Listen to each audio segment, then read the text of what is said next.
All right. Welcome to Eyes Open Media. All right. If you're new to this channel, Eyes Open Media, please hit the subscribe button and also hit the subscribe button to my main channel, Currency 365, as well.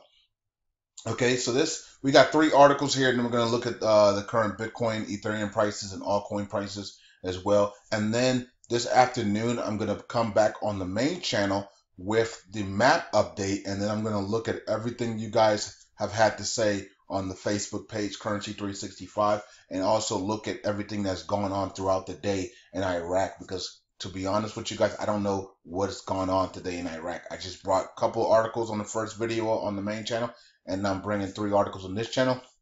Don't know what you guys have been saying. I don't know anything. Okay, so I'm going to do all of that in that one video on the map update video on the main channel. So that should be kind of interesting. Okay, so here we have the governor of the Central Bank of Iraq. It says that Iraq has made great efforts to get out of the gray area. Okay, so it looks like they're still in the gray area. So if you're in the gray area, then that means that uh, you're not you're not going to be changing your rate or anything soon. Or are you telling us something different here? Because back in January, you were going to change you were going to release the lower notes and go 1-to-1. So or maybe even higher than that. So the fact that we're down in April, and you're saying that they have made great efforts to get out of the gray area is kind of interesting. But remember, he also did say that he is waiting on Mosul for that map to go green for stability and security throughout Iraq. So I don't know. Okay, the governor's central bank on the keywords Wednesday that the central bank is waiting on for Iraq to complete his studies on projects in order to provide funding. Yeah, so there was like 202 projects that were about to get funded. And I guess they're saying that he's saying that they're waiting on the complete study of these projects to make sure it's not going to money laundering areas, terrorism, and or these projects are just going to fail and people are going to run away with the money. Okay, noting that the Iraq has made great efforts to get out of the gray zone in the classification of recent financial action organizations. Okay, so the central bank is waiting for the completion of Iraq for these studies on projects in order to provide funding, adding that 9 million grant of the dollar for the extraction of gas are part of the project support plan in the country.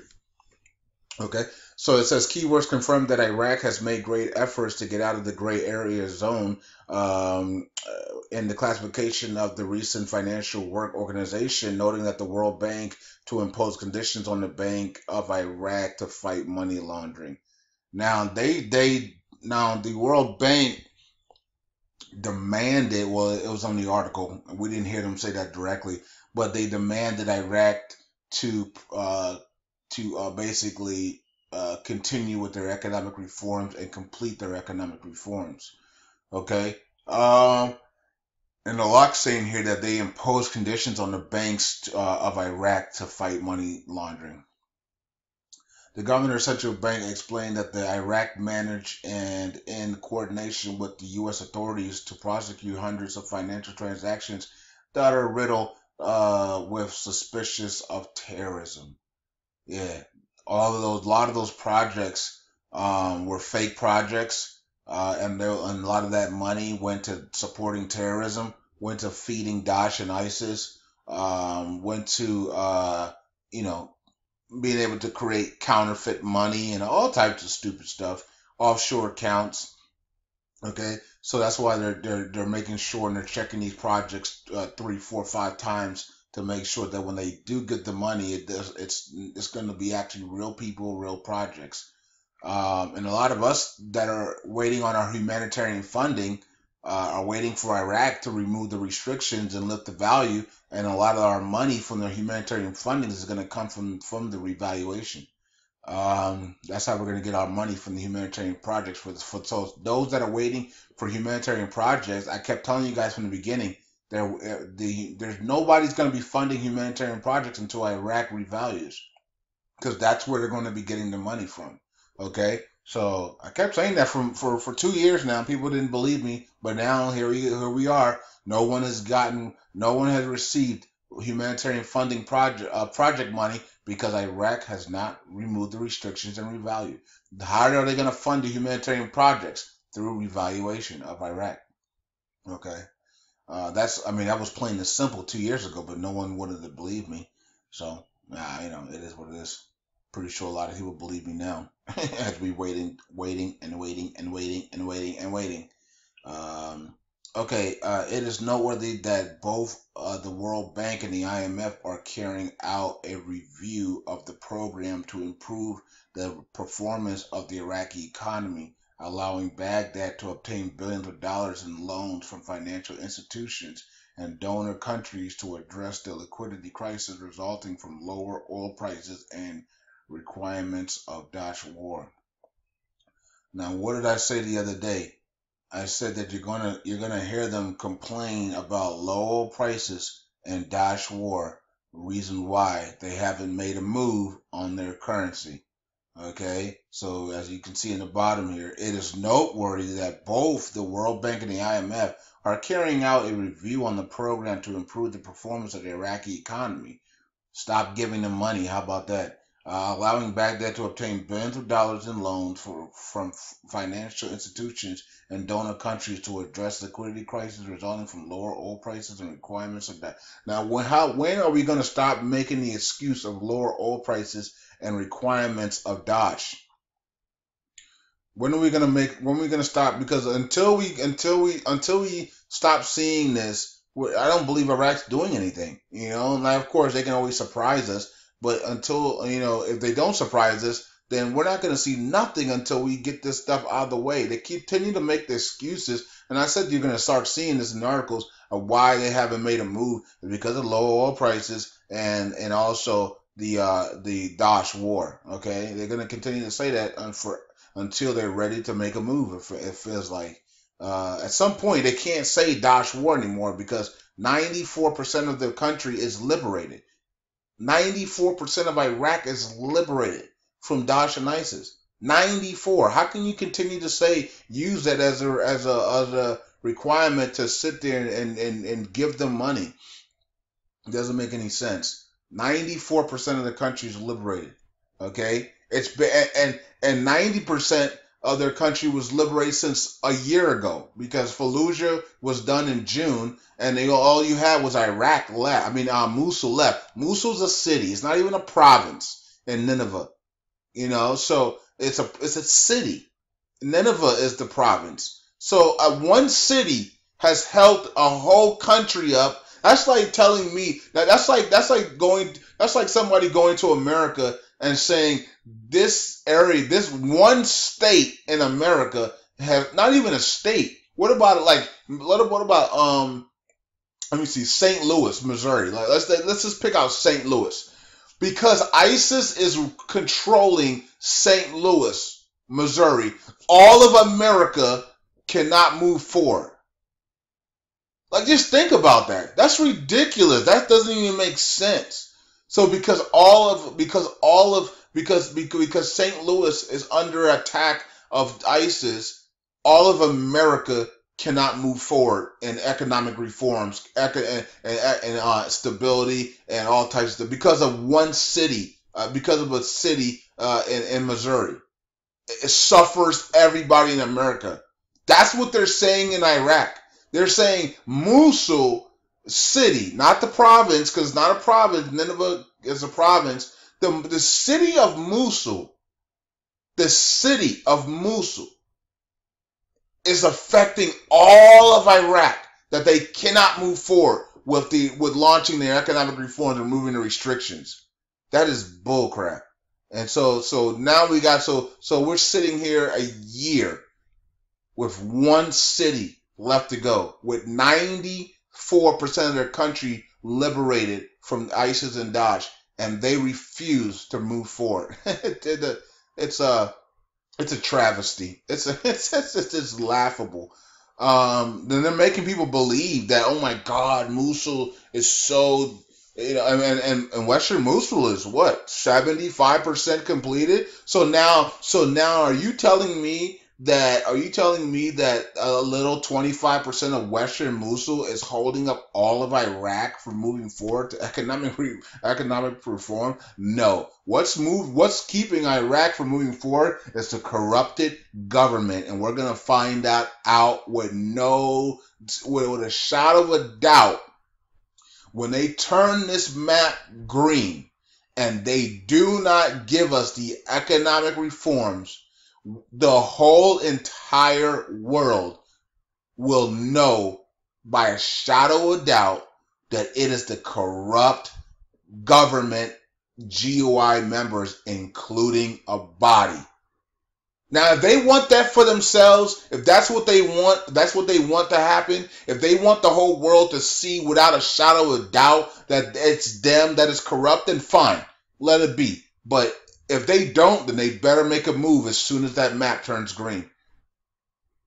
Point blank and simple, right? Let's see, because it's gonna be HELL to pay when that map turns green and they don't make a move, because everybody will realize it, and even the people that were maybe were acquaintance with these people, or were friends with these people, they will turn on them as well and say, wait a minute, you're holding your own country down, you're holding your country back. Why? And then they'll tell them, because I'm stealing. That's why. International monetary optimistic to go beyond Iraq financial crisis. Stop giving them money, IMF. I'm going to continue to say this until they stop. IMF, World Bank, stop loaning people that don't deserve money. Okay? I'm going to continue to say this until you stop. And I guarantee you, when they finally stop, that's when Allah and them are going to finally pull the trigger.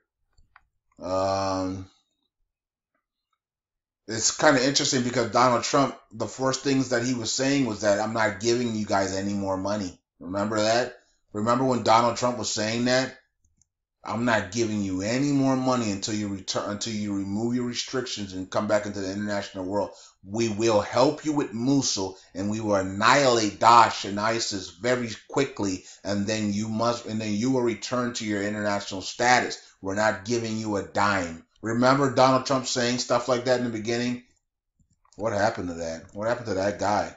I don't know what happened to Donald Trump. He's actually changed a lot, and I think and he did say he's still going to do the wall. And what Ted Cruz was even saying was, why don't we use El Chapo's money, which is about $14 billion, to fund the wall and put people to work to build the wall? So I think that was a great move and a great suggestion by Ted Cruz. I'm not sure Donald Trump's going to do that or not, but that was a great suggestion, because it looks like Donald Trump's going to have to take the wall money and be able to fund the government to keep the government going after May 1st. So they're going to need a replacement for the wall money, and they can just use the drug lord gangster El Chapo's money to put people to work to complete the wall. So I think that was brilliant from Ted Cruz. He finally said something good. And then also you can stop giving worthless. You can stop giving people that don't want to. You can stop giving worthless countries money, billions of dollars. Number one, you can also stop giving countries that like to steal money, billions of dollars as well. That might help us be able to make America great again, right? So if I'm Donald Trump, I'm telling the IMF and the World Bank, enough with economic stuff with Iraq, and tell them they're not getting anything until they move it with Daesh and ISIS, and they are able to freaking come into the international stage by themselves, and then you can help them in the international stage. Abadi says that the World Bank reiterates its support for the reform plans taken by Iraq. Okay. Abadi said that the World Bank announced its support for all political and economic reform plans taken by the Iraqi government for the advancement of Iraq. Now we've been talking about this for a year, Abadi. You've been saying. This is some of the stuff you said 12 months ago. 12 months ago you were talking about this. Like we were sitting up in here last April, May, June, talking about the economic reforms and the political reforms and stuff. Like, what's going on? What is it so hard to get to get back onto the international stage? Unless you're part of the corruption, my brother. I did reach out to you on Twitter, my dude. So I don't know what's going on. You know, um, but I know it's hard because the IMF and World Bank continue to give you money for no reason at all, and you don't deserve no money. You have your own money. You got plenty of money, and you have a currency that you can revalue and and add purchasing power to at any given time of the day, and use your own money and be stinking rich. And you guys choose not to do that. But you say you're advancing the economic reforms and stuff, but it's going very slow, sir, because you've been in office for how long, and your currency is not revalued, and Mosul and your land is not liberated, and you've been in office for how long now? Okay, something is not right.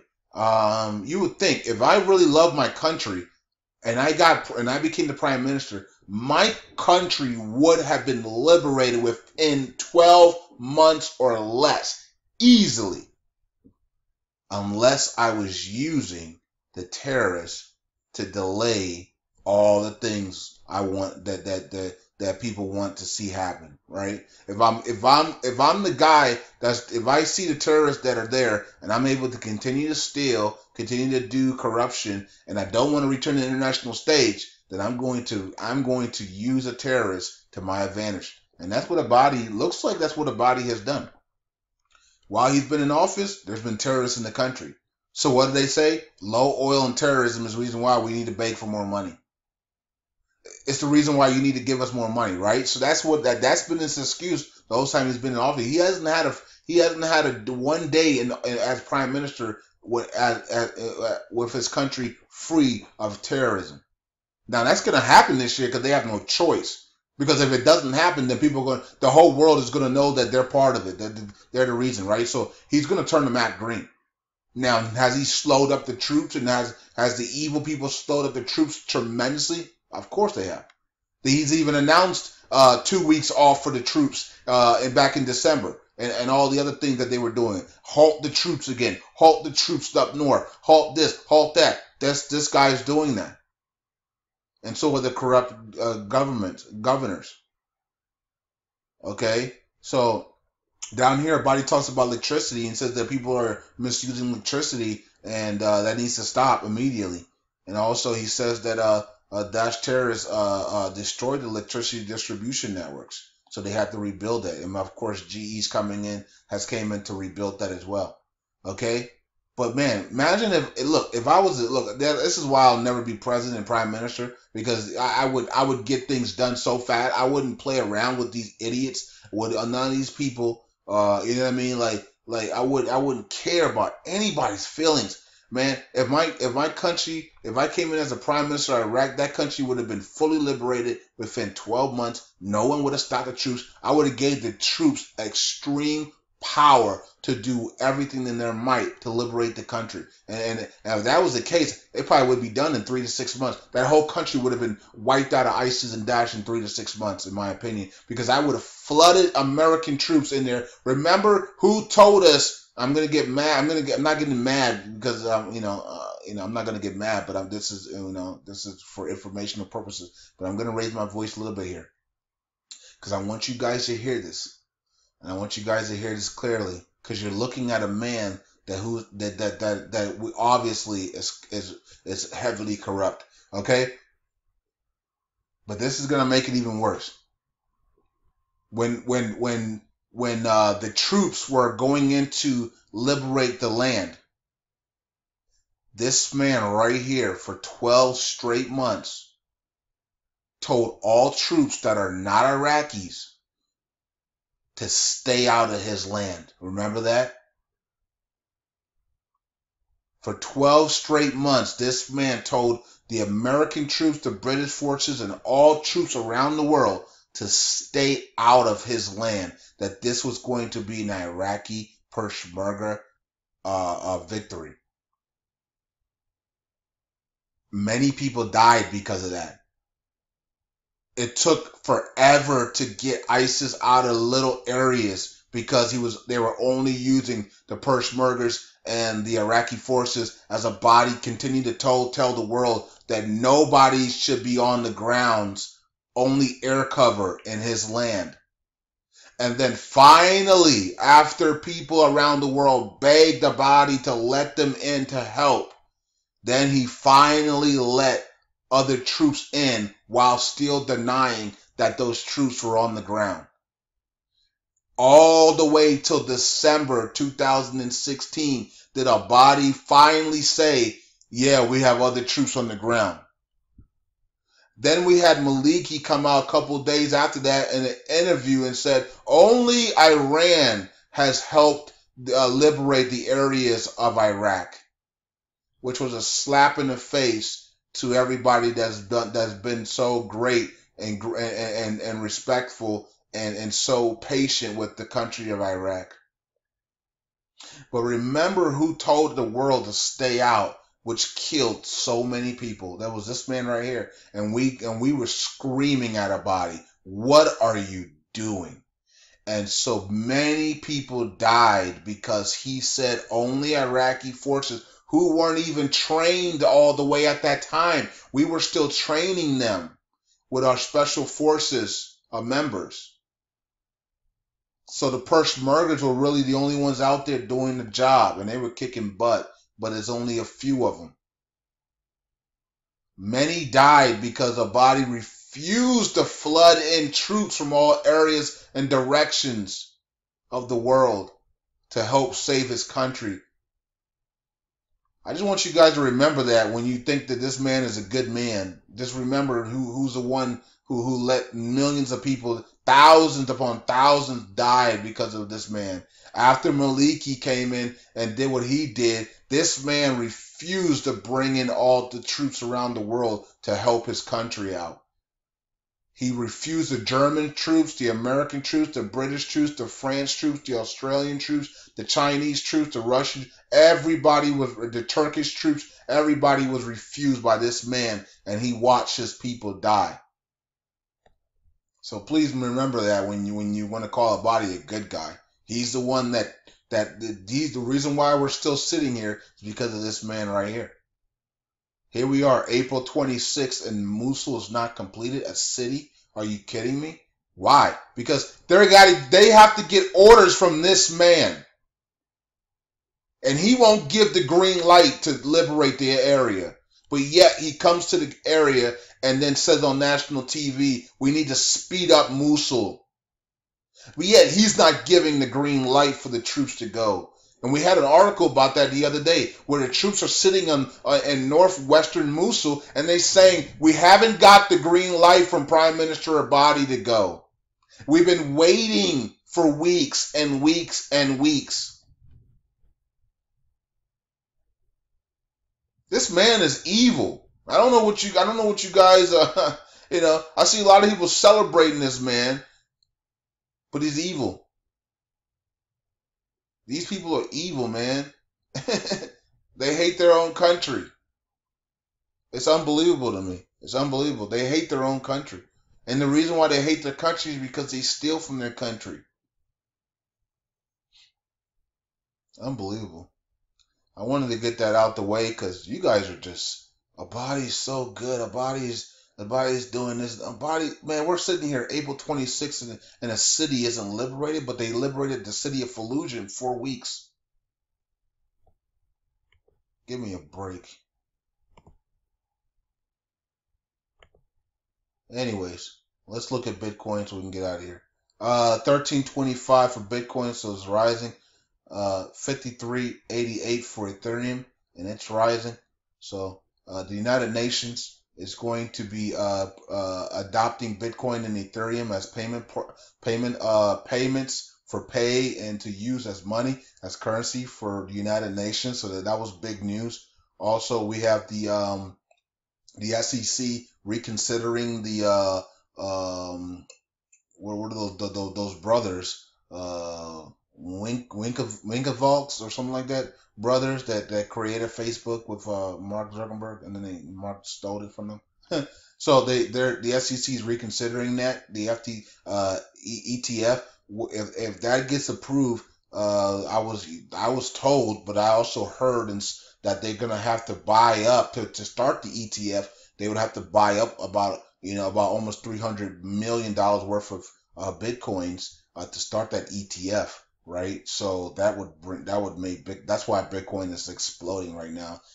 Because if that happens, if the SEC approves those brothers, the fact that they're reconsidering is a huge thing, right? So, but if they approve them, then the brothers, the ETF fund would have to they have to buy Bitcoin. They have to buy Bitcoin, like massive amount of Bitcoin to start the ETF, and that should push us to the 2,300 here.